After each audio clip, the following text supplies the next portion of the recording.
Bonsoir à toutes et à tous. À la santé de ceux qui veulent notre bonheur alors que l'on ne leur a rien demandé. C'est l'une des répliques de Lily Rose, le film de Bruno Balloire, véritable ode à la liberté. Bruno Balloire et la comédienne Salomé Stévenin sont avec nous pour parler de ce film en avant-première ce mardi à l'Esnevin, puis à Brest, avant sa sortie nationale le 22 octobre. Tout de suite, l'actualité de ce mardi 14 octobre 2014. Le port de Morlaix va fermer 5 mois à partir du 17 novembre. Les 4 portes écluses vieillissantes seront retirées puis remplacées par de nouvelles portes toutes neuves. Une bonne nouvelle pour les plaisanciers avec quelques réserves tout de même. Guy Abalin. Depuis le milieu du 19e siècle, des écluses rythment la vie maritime de Morlaix et permettent aujourd'hui à la commune de maintenir à flot toute l'année un port de plaisance au cœur de la cité. Mais ces écluses, détruites puis reconstruites après la guerre 39-45, ne sont plus aussi efficaces. Régulièrement entretenues, améliorées ou modifiées, elles seront définitivement remplacées cet hiver. Et les entrées et sorties du port seront impossibles durant 5 mois. Des travaux qui seront en grande partie pris en charge par Morlaix Communauté.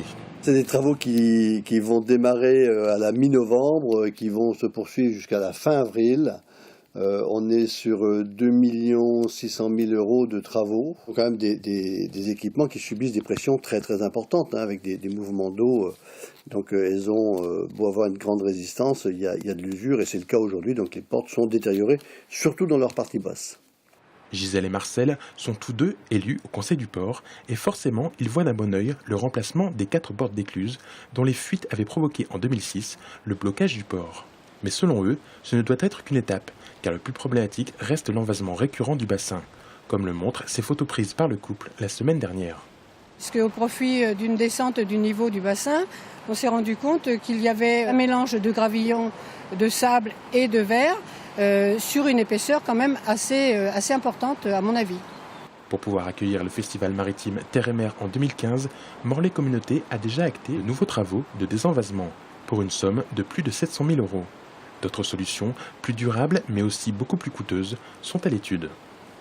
Et pour rester dans le domaine maritime, ce mardi, le président de la région, Pierrick Massiot, et Frédéric Lelydec, directeur des énergies marines de DCNS, ont signé une convention sur l'éolien flottant. Objectif, l'installation d'un parc de 8 éoliennes flottantes au large de l'île de Groix, dans le Morbihan, à l'horizon 2017. Une signature quelques heures après l'ouverture de la SeaTech Week, la 9e semaine internationale des sciences de la mer, qui réunit plus de 1200 participants au Quartz à Brest pendant toute la semaine.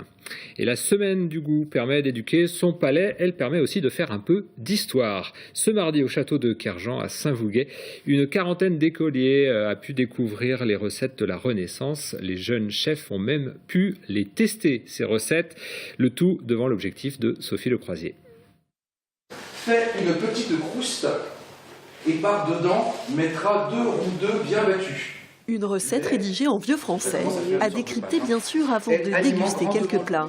Au château de Kerjean, pendant la semaine du goût, les élèves de plusieurs écoles du Finistère sont invités à découvrir la cuisine de la Renaissance. Alors c'est vrai qu'aujourd'hui, les enfants, on leur répète très souvent à longueur de journée, manger, bouger, 5 fruits et légumes par jour. Et on voulait leur montrer qu'à la Renaissance, ça existe déjà, mais sous une forme qui est complètement différente. Les aliments ont des qualités, froid, sec, chaud, humide. Et donc les recettes sont faites en fonction de ces qualités. Sentir, toucher et déguster les aliments du XVIe siècle, voilà une expérience gustative bien loin de nos goûts actuels. Des aliments qui ne se cuisinent pas pareil qu'avant. De la laitue confite et de la confiture de coin. Il y avait la première confiture, j'ai adoré, mais après la deuxième, j'ai pas trop aimé parce que ça faisait penser aux algues. À l'extérieur du château, la cuisine ambulante de Toquébus propose aux élèves de mettre la main à la pâte. Là, en fait, on est en train de préparer des recettes typiquement de Renaissance. On est en train de travailler à la fois la pâte d'amande et puis il y a aussi les épices. C'est enfin l'heure de la dégustation pour les élèves. La semaine du goût se poursuit au château de Kerjean à Saint-Vouguet jusqu'à dimanche, où le public est invité à un grand pique-nique participatif. Un gâteau contre une entrée gratuite.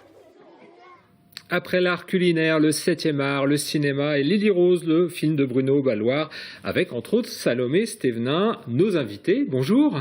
Bonjour. Bruno Balloir, votre film sort le 22 octobre et vous êtes donc en avant-première ce mardi à 19h45 à l'Est-Neuvin et puis à la fin de la séance de 20h au cinéma Les Studios. Alors, c'est l'histoire de Lisa, donc une jeune femme qui s'échappe le temps d'un week-end avec 2 compagnons rencontrés quelques heures avant d'en parler. Un court extrait.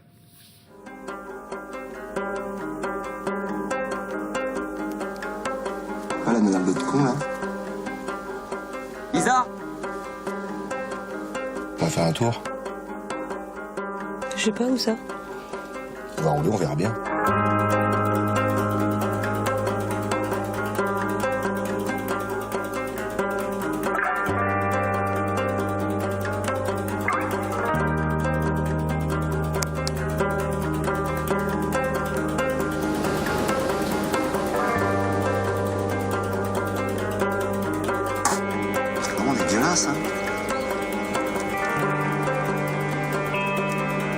La joisiveté, simple, totale et définitive. Et à tous ceux qui veulent notre bonheur alors qu'on leur a rien demandé. Caroline! Voilà, Bruno Balloir, Lily Rose, c'est votre premier long métrage. Le cinéma, c'était jusqu'à là une passion. Et même, vous avez déjà signé 2 courts.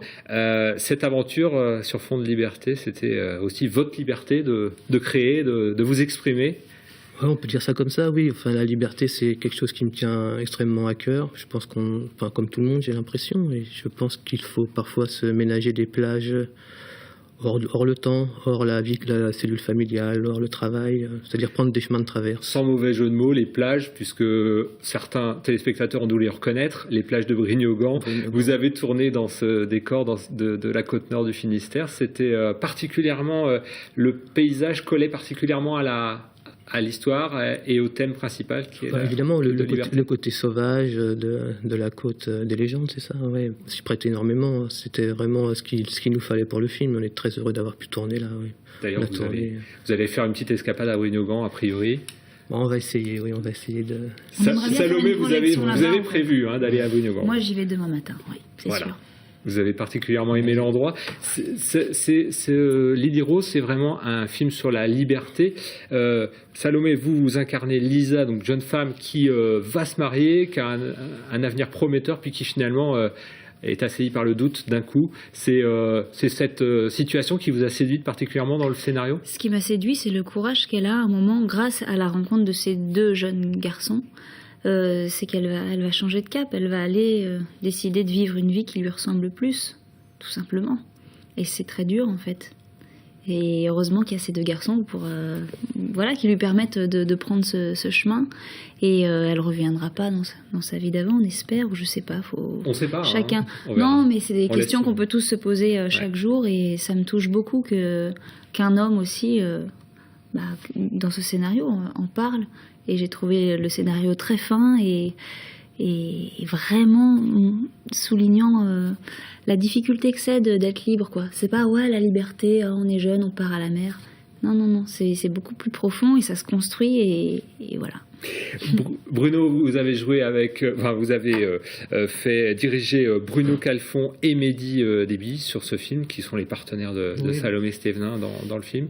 Avec Bruno Calfon, vous aviez déjà travaillé. Lui, il est un personnage où il y a une énergie et une liberté aussi. Il est tout en force contenue, Bruno Calfon. Dans la vie, il est un peu comme ça aussi d'ailleurs, et ton personnage grossit un peu le trait. Et Mehdi est tout en douceur. Tout en douceur, beaucoup plus... c'est un peu comme on pourrait dire les 2 faces d'une même pièce, ces 2 gars-là, et c'est vrai qu'ils agissent comme des détonateurs pour le personnage de Lisa. Vous aviez décidé de le dédier à quelqu'un, ce film en particulier, ou est-ce que vous avez pensé à quelqu'un en particulier quand vous avez écrit ce film ? Après, c'était des choses un peu personnelles, mais j'aimerais bien le dédier, à Jean, à Honorio et Marino. C'est la famille, et je pense que c'est des gens qui étaient libres et qui n'ont pas eu le temps ou le pouvoir de pouvoir être vraiment libres comme il aurait souhaité. Dans ce film, hein, où il y a plein de références aussi, où au moins vous êtes inspiré de road movie, puisqu'on est dans ce registre-là, y compris d'un film du papa de Salomé, c'est ça, de Jean-François Cévin. Oui, j'aime beaucoup, oui, c'est bien que vous le citiez, Jean-François. Moi, j'aime beaucoup son cinéma, j'aime beaucoup les 3 films qu'il a fait. Et il y a un petit hommage à Double Messieurs dans Lily. Bon, je ne peux pas le dire, mais quand Salomé gratte une fenêtre à un moment, c'est ce que faisait son père dans Double Messieurs. Et je ne lui ai pas dit qu'on lui demandait de faire ça, parce que ça l'aurait peut-être un peu troublé, mais moi, c'est quelqu'un que j'aime beaucoup, Jean-François Stévenin, vraiment, vraiment. J'aime sa liberté de ton et j'aime la façon dont il construit ses films. Lily Rose, donc sorti le 22 octobre. Merci beaucoup d'être venu, c'est court.